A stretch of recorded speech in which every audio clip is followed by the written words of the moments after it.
Welcome to the equestrian capital of the world. I'm Frank Licari, and we are here in Wellington, Florida, where high-rises give way to wide open spaces.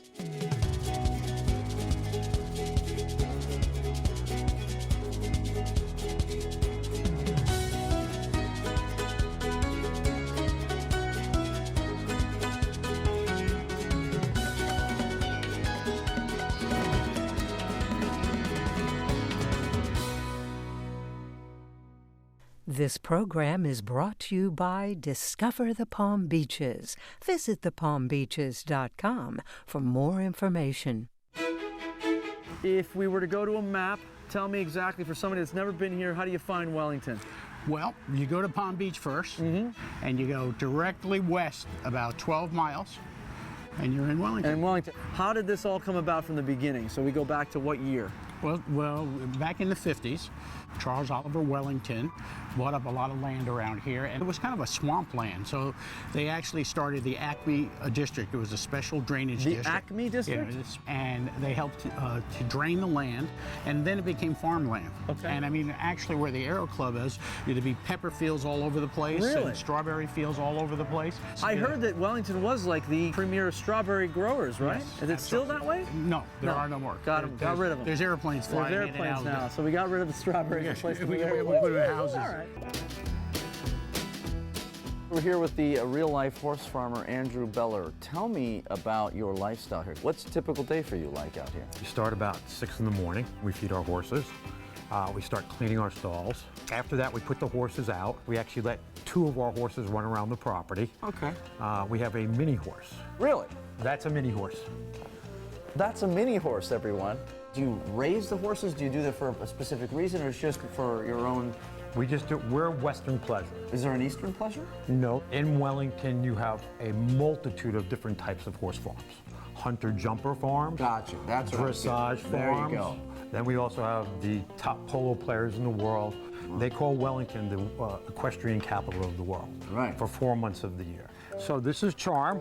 This is Charm. This is one of our horses. All She's right. a buckskin paint. All right. I should have stretched You're it. going to grab your reins. Okay. And just grab swing it. over. Yep. All right. Hey, that was, let me tell you what, that was smooth. Come on, just give her a little kick behind. Okay. And just Oh, yeah, look at that, it works. turn her this way. Pull your left hand. Which way? Left? Oh. Or right. You I can go brought that it way. right, yeah. You know, horses are our passion, but I also have another passion. It doesn't poop, it doesn't eat, and it self-balances. Is it easier to do than this? Because I'm going in circles right now. I believe it's a lot easier to do than this. Okay. It's another way I get around Wellington in a beautiful preserve, and I think you'll have an easier time with it. All right, what do we got? These are called segways. I've heard of them, and I will say that I am a man of the world. I've been around. I have driven a Segway before. 1 foot up on your segway. I am. Now your other foot up on I'm on. So now you're on. Push and pull your hands to that way, to that direction. Awesome. That's incredible. Nice now stop follow. right there. Now do it the other way. All right. I nailed it. You're awesome. I nailed it. You're incredible. So now let's roll out into the I'm Everglades. following you. Let's go. Not too close.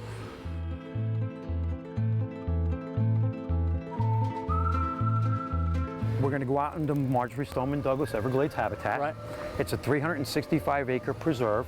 Marjory Stoneman Douglas wrote the most famous book about the Everglades called The River of Grass. Just a hidden gem. The animals are starting to slowly disappear. So my whole purpose on doing this is to educate people about how important this is, how important the birds are to us, how important all this grass is to us, just everything about this whole environment. If we change one thing, we'll change something else, and it just keeps giving a domino effect. Look how clear the water is. Yeah. And out there, that bird right there is very rare to see. It's called a limpkin. For snails, oh, you see the fish jump? Yes. It's looking for apple snails at the bottom of the water. These birds are your swamp hens. Look at them. Kind of a pigeon meets a chicken, right? And purple with a red beak. That's an invasive species. That's actually from Europe. This is a glossy ibis. Hopefully we're going to see some gators. I have what are called... Who's hoping we see the gators? Is that you? Me. Okay, you are. So this is our 70-foot tall tower. Look at that. That's impressive. Is there an elevator? No elevator, Okay. your legs. All right. This is the Everglades. This is the best it can be. It's amazing. Guys, gator. Got about a 7-8 foot gator there, maybe a little longer. See his tail coming up now? Yeah. You know what I like about this tower? The gators are down there. He'll come right into you from here. Oh yeah, there you go. Okay. Awesome. Isn't this awesome? Great. Really great. Thank you so much for this.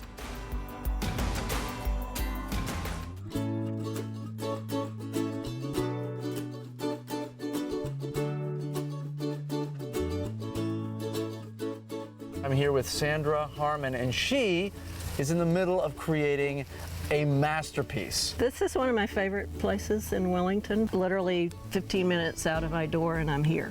So you're at the edge of where the Everglades starts. How long have you been here? Since 1984. Wow. I came here to go into pediatric practice, and then I got to where I couldn't practice medicine anymore from some back problems. Started painting and really enjoyed it.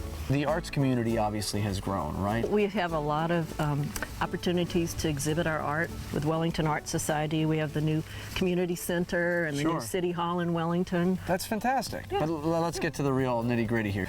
Have you sold anything yet? Yes. Oh. In the past year, I sold probably $8,000 worth of Look painting. at you! All right, I'm looking at this. Are you with the IRS? I am not with the IRS. Okay. No, trust me, they're searching for me. So, say I am an art connoisseur, which obviously I am. Obviously you are. I walk up to a Sandra Harman, and this is, you know, A plein air piece. of course. Well, I was going to say that. It's a plein air. Open air. Yes. Out. Oh, is that what it means? Yeah, it's French. So we're Ah. out here painting what we see outdoors. Why is it always the French that get to name these things? Why can't it be like a Because guy they from? did it first. Okay, fair enough. So I'm trying to give you the emotional feeling, the impression. Am I supposed to cry the when I see place. this? Am I supposed to laugh? Look at the sun. It's just leading me into this lovely body of water. All right, I'm emotional. I'm very emotional with the piece. What am I Okay. paying? $600. $600. Can we haggle over that? Sure. I wouldn't haggle with you. $600. I'd pay $600 for that. Oh, would you? I Okay, would. good. Your So little- soul pouring out into the canvas. And my sweat. Oh Sweat. my gosh. Yes. Well, that's Florida for you. You chose Florida. it. You could always go up to Jersey. Too cold. Yeah. Different emotion. Absolutely. Regret. We don't want to pay Especially regret. this time of year. That's right. We don't No want to pay way. regret. No way. Thanks Great for meeting you. coming Maybe out you'll- here to find Maybe me. you'll give me a lesson one day? Absolutely. All right.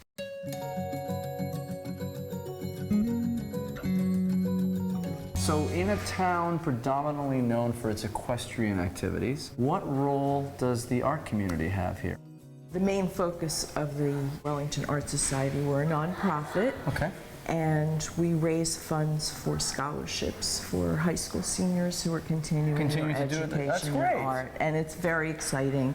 We like to highlight our artists by giving them many exhibition opportunities. Sure. And you're also an artist currently, right? I am. Now you tell me about your art. My, I guess, true art form is jewelry. That you is make that? considered. I made this. Look I at made that. my bracelet, my ring, my earring. I'm also a chef. Are you and really? That's my real passion. Well, that's is art. cooking. That's art. You It just is. can't put it up on a wall. Well, you can. It just doesn't last that long, and it smells after a while. Yeah. So on a weekday, I can come in here, I can stroll the hallways, and I can buy my artwork and go home with something. Absolutely. This is fantastic.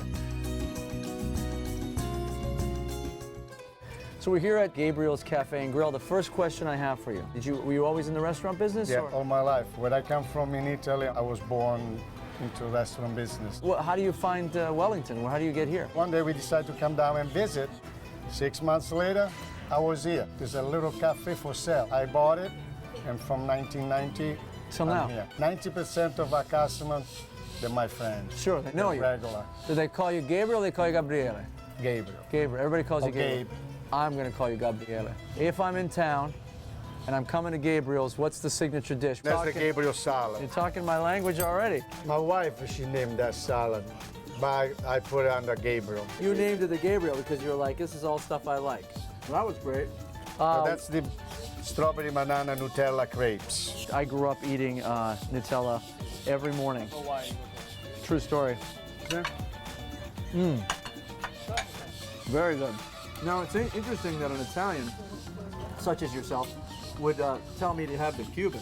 When I see an item that looks good, sounds good, I try. We're saying that we make better Cuban supper than any Cuban Than the Cubans. in Miami. Yeah.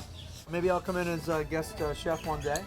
And Sure. We can, do a little premium on the food. Pleasure.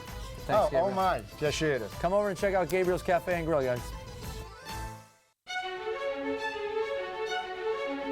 Only in South Florida would this be considered a winter sport. As you can see behind me, we're here at the International Polo Club in Wellington, here to find out what the glitterati do on their pastime on a Sunday afternoon. Where do you have like good seats? Oh, big shot. You get the box seats, that's nice.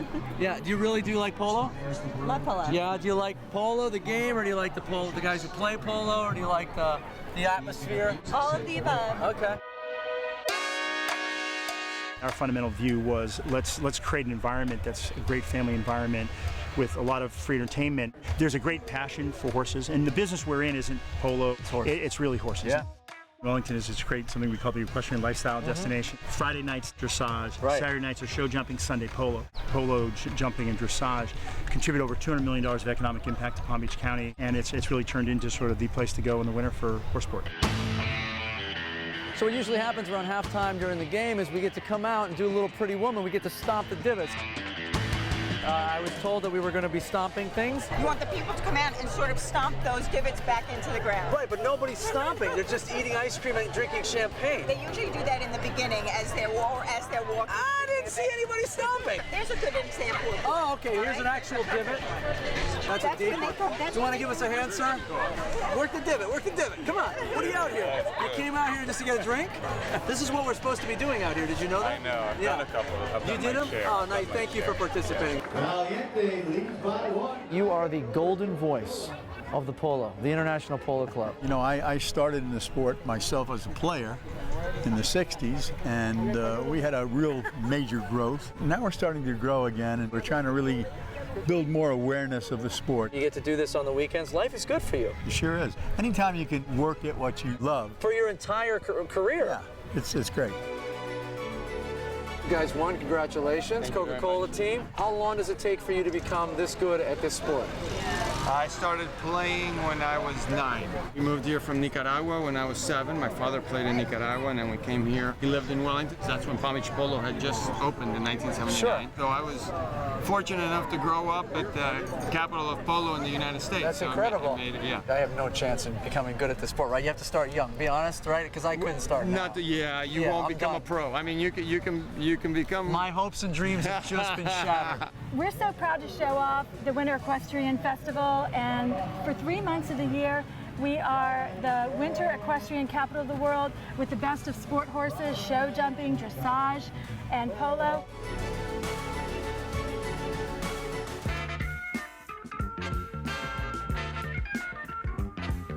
So we're here with the organizers and creators of the Wycliffe Stiff Stickball League here in Wellington.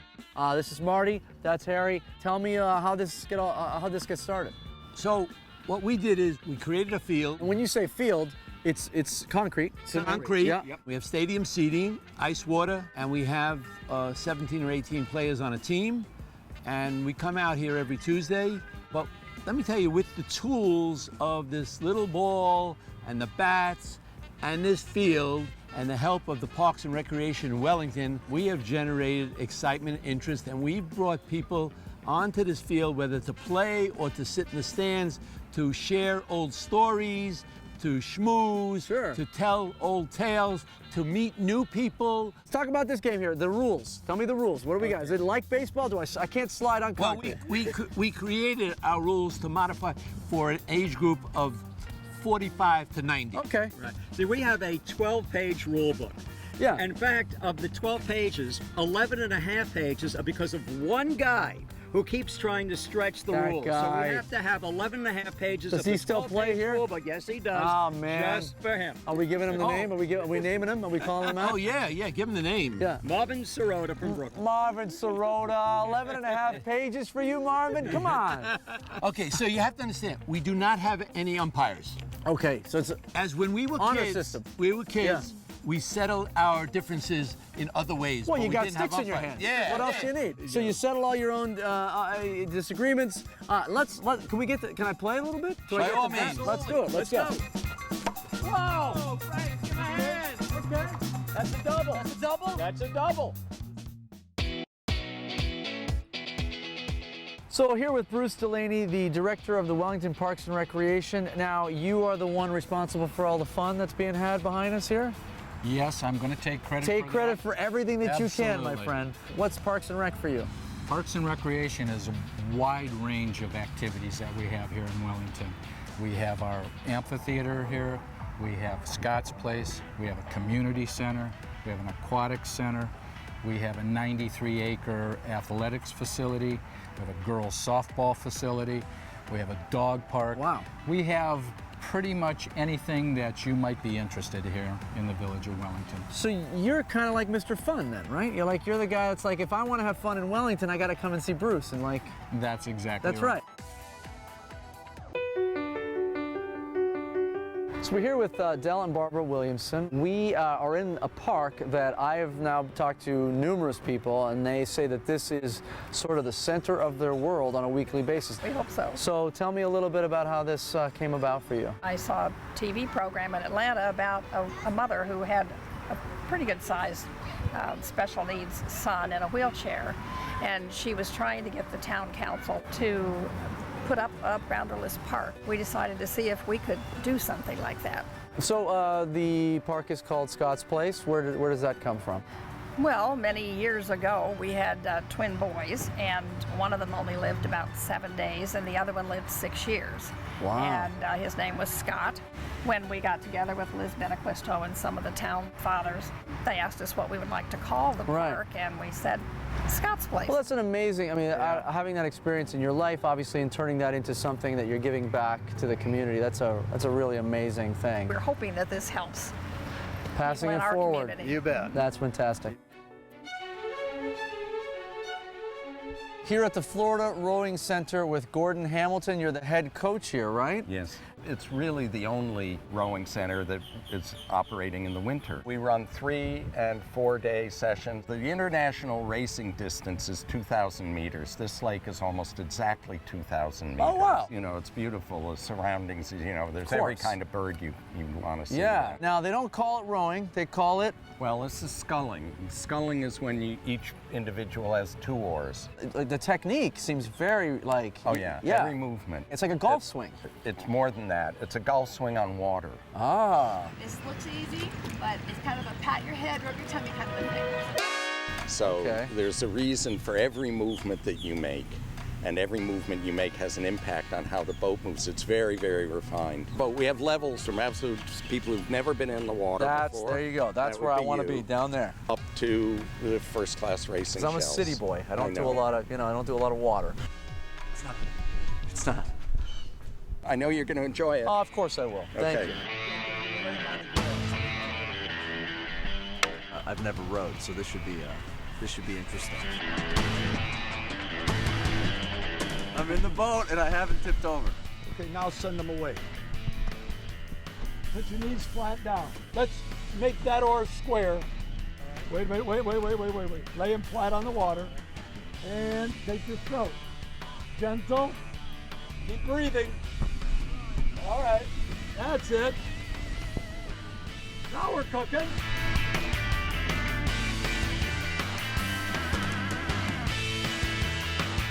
Watching the form, I think all throughout here I got a nice pectoral workout, I think. My lats were engaged, my back was straight.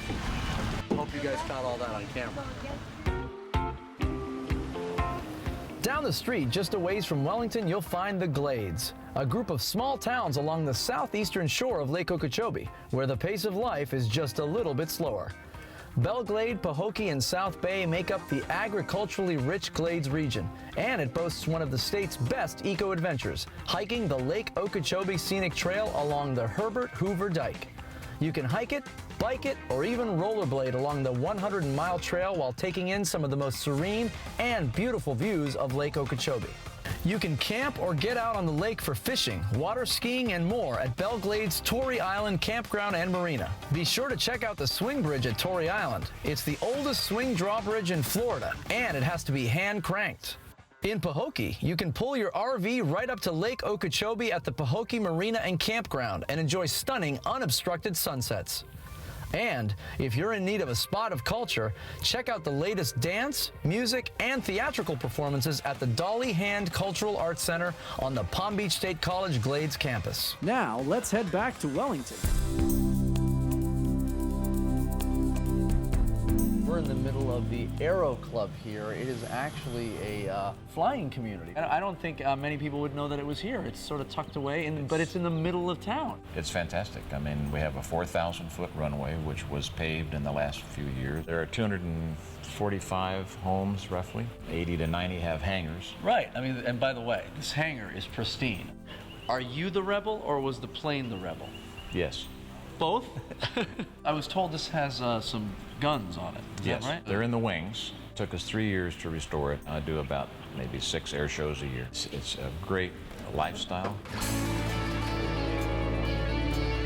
Everybody has one common thing, and that, of course, is love of flying. They want to live in a community where they could commute to work. We have people here that commute to work in helicopters and in airplanes. Wow. Most people have a golf cart and an airplane. Yeah, I saw and so that. we do a lot of golf carting, just to run up and down in your golf cart, all the taxiways, and see the open hangars and Sure. see who's working on what. Or as you said, the runway's right there. They want to come here with their plane and live the life. You can come out of your house, you can get in your plane. Might want to go to Key West for lunch. Yes, Go to I might. Naples for dinner. Sure. You know, It's such a unique thing that most people don't really know about. In the middle of town. Yeah. There's a runway. Yeah.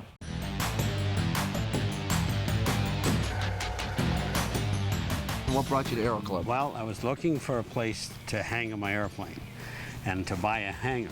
And I found a hangar, but it had a house next to it. Oh, it had a house attached to it? And you're just like, you know what, I might as well get the house too. It's a great design. You want to show me the plane? I want to show you the plane. Let's do it, you Hop first. up. All right. All right, so this is like a glorified video game I'm playing here. Yeah, that's what it is. Yeah. How many hours of flight in your life do you think you have? Close to 4,000. 4,000. I've been flying 59 years. So when I need a ride, I should come to you. Definitely. I'll be happy to give you one. Because you are the one. So we find ourselves at Gandhis Restaurant here in Wellington, Indian restaurant. This is what I walked into here. This is like, do you have an art director that does this for you? Because this looks like a piece of art. It's Indian food. It's all full of flavor, nice different sauces, different colors. This is your first restaurant, correct? This is our first restaurant. We love food, we're foodies, and we love people. So we decided that it would be a great combination to open up a restaurant and reintroduce Indian cuisine back into society, because it is full of beautiful spices and flavors. Look at the food, the way it presentation. Oh, I am looking at it, Raj. Look at the I am color, looking at it. you know. Why do you pick Wellington? We lived in Wellington for almost 10 to 12 years, you know. Beautiful town, beautiful people, great community. People sincerely know when you care about them. Absolutely. And you care about their dining experience. I feel like you care for me. I do. Just because, we do. right? Yes. Wow, that was really sincere. Look at you, Because, really, like, you went when for it. That's what our statement says. Gandhis, where food and people matters. This is very authentic Indian style. It's called thali. It's a chicken tikka masala, very classic dish. Now, I've had that before, so this is a good test. This I'll is tell ya. really good. Okay. And this is a lamb rogan josh, and this is more like vegetable korma. All right, let's see what's going on here first. Huh? Oh, yeah. Good stuff. During the wintertime, Wellington's population increases substantially. Not only do the horses come to town, but so do the riders, and I'm very, very privileged today to be speaking to Allie Brock, bronze medal winner at the recent Olympics. Team bronze. Team bronze. Pretty cool. Pretty cool right there. For me, it was very, very surreal. It still is a little surreal when I look at the photos and stuff, but I mean, it's your whole life dedicated to this, and you get to the arguably the biggest stage in the world. Absolutely. I think I would be so nervous that I don't think I could even function. we're not allowed to do that. Yeah, well, of course. Yeah, you got a lot on the we were line. there to do a job. Now, the horse's name? Roosevelt. Roosevelt. Yes. He knew he was at a major, major championship. And he's agreeing. He's agreeing with you. Yeah, and he had to deliver. Dressage. Where's that come from? What's the name mean? Dressage is from the French word to dress the horse, and it's about gymnastically developing the horse to being a top-level athlete doing certain movements that were useful on the battlefield at one point, and you end up with this extremely obedient top dancer. They have to be a superb athlete. They can't be susceptible to injury. Sure. They have to be a bit tough. On top of that, they have to be very emotionally stable. They trust their rider, and the rider is able to create like a bond with them so that the horses trust to actually go into the arena and do what they're asking. I'd imagine you probably care for him more than anybody. Myself. Right. Yeah. Yeah, you'd have to. Yeah. That's incredible. So why Wellington? What is it? Well, look at the weather. Right. It's easy for us to compete every week if we want to. I arrived on the scene in 2001. We've seen massive growth in the past 15 years. Between the dressage riders, the show jumpers, and the polo players. When you hang out, do you guys like talk shop? Oh, we always talk That's shop. all you talk That's about, all right? horse people talk about. Yeah. You spend half your year here, and it's got to be pretty hectic, right, while you're here during that time? It's pretty hectic right now. Tell me a little bit about the Winter Equestrian Festival. Well, there's two horse shows going on. You have the Hunter Jumper, and then you have the Global Dressage Festival, which is just down the street. And you have people from all over the world, right? All over the world, yeah. If you're an American rider, you have to be here for the winter time. It's the most competitive spot to be in the country.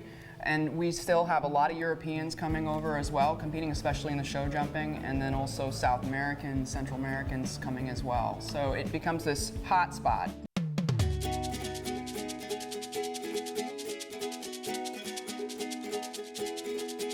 As you can tell from our visit to Wellington, it's a horse lover's dream. It's where the rich go to play, and the horses rule all day. Whether you're exploring by boat, by vintage aircraft, or by horse, Wellington has plenty to do.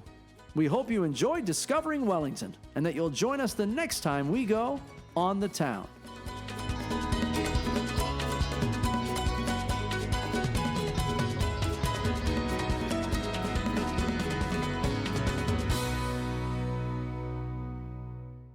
This program is brought to you by Discover the Palm Beaches. Visit thepalmbeaches.com for more information.